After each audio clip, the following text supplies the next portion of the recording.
Today this is Maddie and Linus's group, and today we'll be explaining DNA and DNA transcript and DNA replication. Now, the first thing to understand is what is DNA made out of? Well, here we can take a look at our individual. Our DNA is like a polymer, just like a polypeptide. It's made up of small monomers of sorts, which make up the whole DNA. In this case, we have our DNA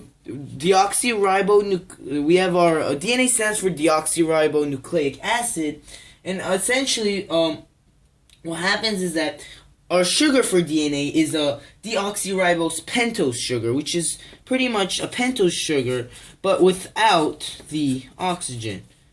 No, which is essentially a ribose without an oxygen. This is just ribose in RNA, but we're not going to get into that right now. Now, these are your nitrogenous bases.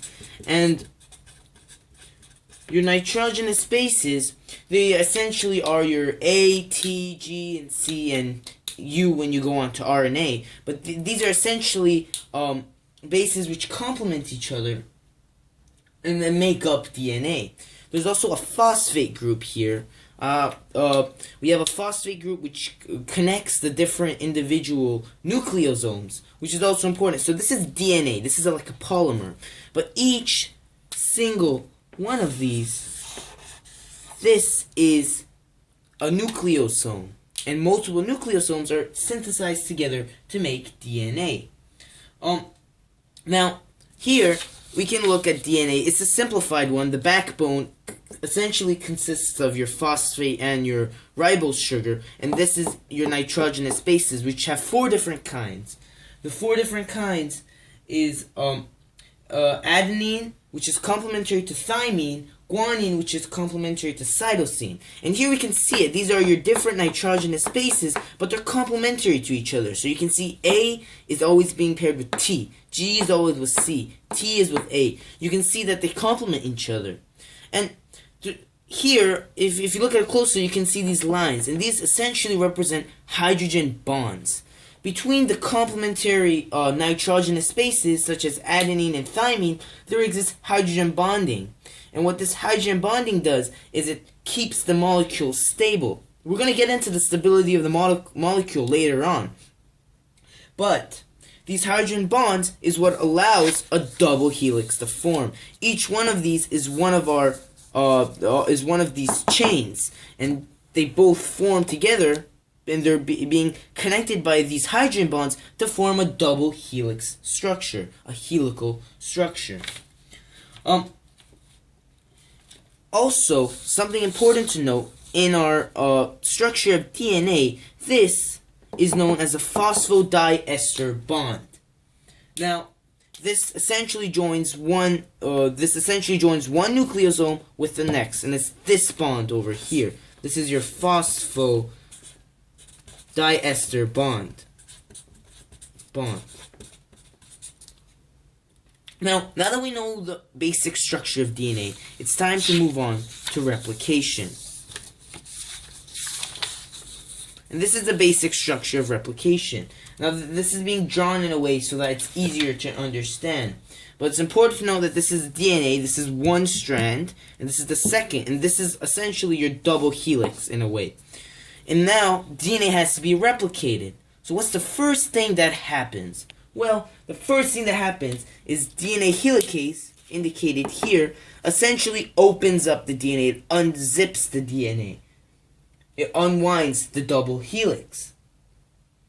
And what happens as it's unwinding the helix, there's positive supercoiling happening. There's great tension here, and there's increased stress. So this stress has to be released. So what happens is that DNA gyrase, or also known as topoisomerase would be here, and would essentially add negative supercoiling and reduce the stress, which stress is bad because it makes the molecule extremely unstable. And what topoisomerase does, or DNA gyrase, is it removes stress. Now that we've opened, it's important to note that your DNA helicase opens up your DNA strand by breaking these hydrogen bonds.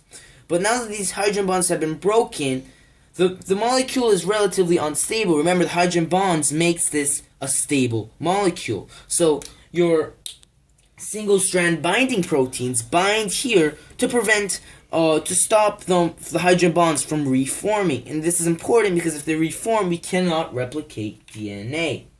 Now, we have two different strands once it's open. One we have called the leading strand, which is here. This is the leading strand. And this is the lagging strand. And we're going to get right into why we call one the leading strand or the lagging strand. Well, first thing that happens is that on the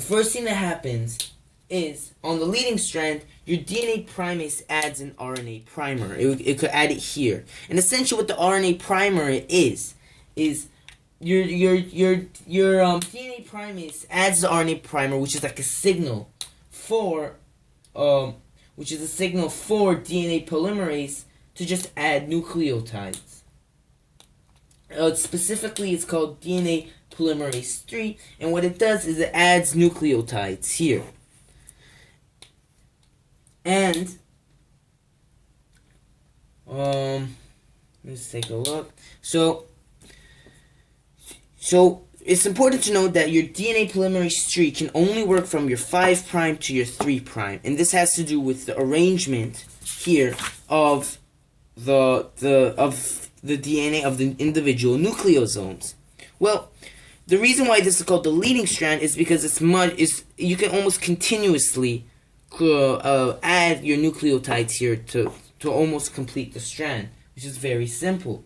But after, let's get back on track. After your DNA primase adds that RNA primer, what happens is that DNA polymerase 3 just is adding nucleotides because the RNA primer acts like a signal. And this essentially, as this unzips, they keep adding in the DNA polymerase 3 adds in nucleotides, which will be actually complementary to what we have here. If you can take a look at a previous diagram, they should be complementary. They would be complementary. But let's not get off track. Let's get back on track. So, on the lagging strand, what happens here? Because we know that if this is from 5' to 3', then our complementary strand that will be formed here will be 3 to 5. And we know that we can't form a 3 to 5. Your DNA polymerase 3 won't work from 3' to 5'. So what happens in the lagging strand is that DNA primase adds short RNA primers. It adds one here, maybe one here, and essentially what DNA polymerase 3 does is the same thing it does here, but it's in short intervals. It adds them at short lengths because this is where the primer is, and it also makes a lot of sense too because it's opening up. So what happens is that once your DNA polymerase 3 essentially adds the nucleotides here, once it adds the nucleotides, they're in fragments. They're fragmented, and these fragments are called Okazaki fragments after the people who discovered it. And now what happens is that DNA polymerase 1 comes in and digests your original RNA primers here. It digests it. And what happens, the final step is now we have all these fragments short fragments of nucleotides. And what happens is that a final enzyme comes in, DNA ligase, and it joins these fragments together. This is done by DNA ligase. And this is essentially the way DNA replication occurs. Thank you for your time.